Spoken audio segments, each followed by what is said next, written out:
अपना नोट यहाँ छोड़ा, उसमें उन्होंने 35A और 370 डॉक्टर करण सिंह जी, और मेरे ख्याल में डॉक्टर करण सिंह से कोई बड़ा ऑथेंटिक स्टेटमेंट नहीं आ सकता है जो कई पेजेस पर है, जो उन्होंने स्टेटमेंट दिया है, राइट अप लिखा है दोनों चीजों पर। अभी कश्मीर में जाके दिया, यहां से नहीं दिया, कश्मीर में थे वहां, और जो कि कश्मीर के पेपरों में छपा 1927 महाराजा करण सिंह जी ने वहां के लोगों के खिलाफ कहने पर, और उस वक्त मुसलमान में आपको हिस्ट्री बैकग्राउंड है, शायद ही कोई पढ़ा लिखा हो, तो इसलिए हमारी मेजॉरिटी कम्युनिटी कश्मीरी पंडित और जम्मू के कुछ लोग पढ़े लिखे थे, तो ये लगता था कि यहां अनडिवाइडेड पंजाब था, अनडिवाइडेड पाकिस्तान था, अनडिवाइडेड पंजाब था। तो जम्मू कश्मीर और लद्दाख तीनों रीजन के लोगों को ये लगा कि ये बाहर से आएंगे, कोई लाहौर से आएगा, कोई अमृतसर से आएगा, कोई दूसरी जगह से आएगा, कुछ उस तरफ से आएगा जो अब कुछ हिस्सा पाकिस्तान में है, तो वो आएंगे और यहां घर बनाएंगे, नौकरियां बनाएंगे, जमीन ले लेंगे, तो हम नौकरी से भी वंचित हो जाएंगे, जमीन से भी वंचित। मैं पहले भी कह चुका हूं कि चाहे वो अनडिवाइडेड कश्मीर हो, इसमें तकरीबन चाहे आप पीओके हो या प्रेजेंट जम्मू कश्मीर हो, 80% जो हमारी जमीन है अनडिवाइडेड की और डिवाइडेड वाले की, उसमें पहाड़ है और फॉरेस्ट। 20% जमीन पे सड़कें, नहरें, बिजली, ट्रेनें, अस्पताल, स्कूल, कॉलेज और बिल्डिंगें और मकान हैं। इसलिए जमीन पहले ही से ही कम थी, डिवाइडेड में, अनडिवाइडेड में, तो इसलिए वहां गुंजाइश नहीं थी।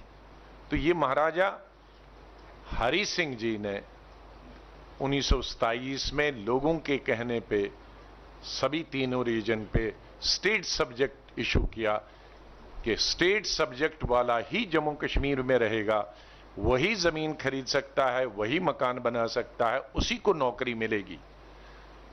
और ये 47 तक उसी आर्डर से चलता रहा, या जो भी कानून महाराजा ने बनाया 47 या उसके बाद जब सत्ता में आई, खाली इस कानून को 35A की एक ही शक्ल में दिया गया।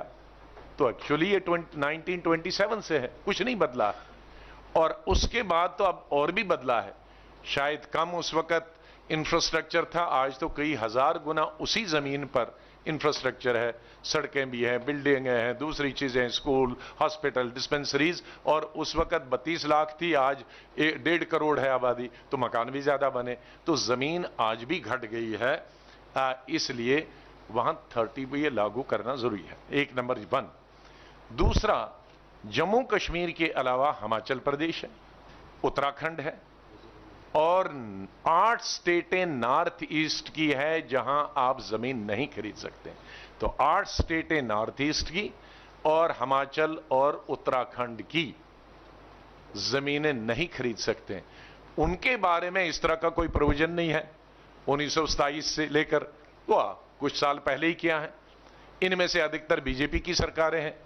वहां ये खत्म करने के लिए क्यों नहीं तैयार हैं? ये जम्मू कश्मीर में क्यों 35 के पीछे हैं? क्योंकि जम्मू कश्मीर को खत्म करने से 35 से एक वातावरण बनता है देश में और बीजेपी को वोट मिलते हैं। अगर ये अरुणाचल प्रदेश या मिजोरम या नागालैंड या उत्तराखंड और हिमाचल का खत्म करेंगे तो इनको वोट नहीं मिलेंगे। तो ये पॉलिटिकली मोटिवेटेड है, और 370 के से तो जुड़ा ही है जम्मू कश्मीर हिंदुस्तान के। You want to add something? तो आप जो पुल है उसी को उस पुल को आप तोड़ दोगे तो फिर तो कई और विवाद खड़े होंगे। या please, the question is, if nothing is going to happen, why increase in security forces? Then what for these advisories which had never happened? In the worst and most difficult times, these advisories were neither issued by NDA 1 nor by NDA 2 in the first 5 years. So many incidents, so many accidents, so many events took place even on Yatra, even others, civilians were killed, but never before this was done. Neither by NDA, present NDA in first, nor during Atalji's time. So why have they have to explain to the people? And definitely, as my colleague Anand Sharma has said, that since the parliament is in session, we will definitely demand that no less than the Prime Minister of India should make statement in both the houses of the parliament. While being the session, it is always the Prime Minister and the Government of India is duty bound to take the people of the country into confidence through the parliament, particularly when the parliament is in session.